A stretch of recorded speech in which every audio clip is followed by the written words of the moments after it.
అభివృద్ధి కోసం అడుగురి నేను చెప్తా, ప్రజాపాలన గురించి అడుగురి చెప్తా, ఎన్ని చెరువులు నింపినో అడుగు చెప్తా. మతి స్థిమితం కోల్పోయి మాట్లాడిన వాళ్ళ మాటలకు ఒక ప్రభుత్వ విప్పుగా, ఒక పేద వర్గాల బడుగు బలైన వర్గాల ఎమ్మెల్యేగా సమాధానం చెప్పమంటావా పాండానం? అరే ఆరోపణలు అర్థం ఉండాలి. ఒకటే అడుగుతున్నా, మీకు దమ్ము ధైర్యం ఉంటే బీర్లైలేక ఎక్కడైనా ఆ 10 ఎకరాలతో సంబంధం ఉందని ఒక్క డాక్యుమెంట్ నిరూపించుని నేను రాజీనామా చేస్తా. మీకు 10 రోజులు సమయం ఇస్తున్నా, రేపు చెప్పుని నేను వస్తా. ఆ డాక్యుమెంట్లకు కానీ ఆ ల్యాండ్కి కానీ నాకు సంబంధం ఉంటే నేను రాజీనామా చేయడానికి సిద్ధం. మొన్న పదవి పోయింది, ఇలా పిచ్చెక్కి మాట్లాడుతుంది. ఆమె మాటలకు అర్థం ఉందా? ఒకసారి అన్నది నేను ఇంగ్లీష్ చదువుకున్నా, ఐలేక్ ఇంగ్లీష్ రాదని. మరి ఆ మాజీ ఎమ్మెల్యే గారు అడుగుతున్నా, నీకు చదువు ఎక్కువైంది తల్లి, ఒక్కసారి డాక్యుమెంట్ లో బీర్లైలే పేరు గాని బీర్లైలే అనుచరులు గాని ఆలయ నియోజకం సంబంధించిన వాళ్ళ పేర్లు ఉన్నాయా?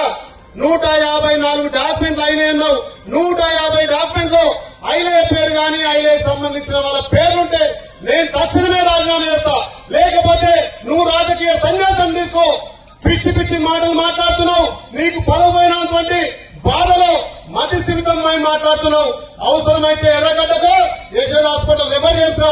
చూసుకొని మతి తెచ్చుకొని మాట్లాడమని చెప్తున్నా. చదువుకున్న వాళ్ళు నా రకంగా మాట్లాడతారా? సంఘటన జరిగి 10 రోజులు అవుతుంది.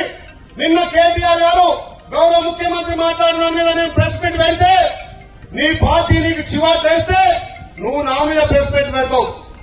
అవును, కేటీఆర్ బద్మాశాలు లుచ్చాశాలు వేసింది కాబట్టి ఇవాళ కోర్టు మెక్కాల్సి వస్తుంది. ఇవాళ ఏసీబీ దగ్గరికి పోవాల్సి వస్తుంది. 55 కోట్లు ప్రభుత్వ ధనాన్ని మంత్రివర్గంలో చర్చించకుండా ఎవరప్ప సంబంధించిండు, విదేశాలకు ఎట్లా కట్టబెట్టిండు. దాని మీద ప్రశ్నిస్తే నీకు ముఖం చల్లగా బీలైన ఒక బీసీ బిడ్డ అని చెప్పి ఒక దురాంకారంతో మాట్లాడుతున్నావు. బీలైన పేరు మారిందంటున్నావు. అవును, బీలైన పేరు 10 నెలల్లో మారింది. ఇలా నీళ్ళని చెప్తున్నారు. దానికి నువ్వు తట్టుకోక ప్రజాదరణ చూసి 10 నెలల్లో చేయని పనులు 10 రోజుల్లో చేస్తుంటే మధ్య స్థిమితం కోల్పోయి ఏమన్నా నీకు ప్రజల మీద విశ్వాసం ఉంటే నేను ఛాలెంజ్ విసుతున్నా.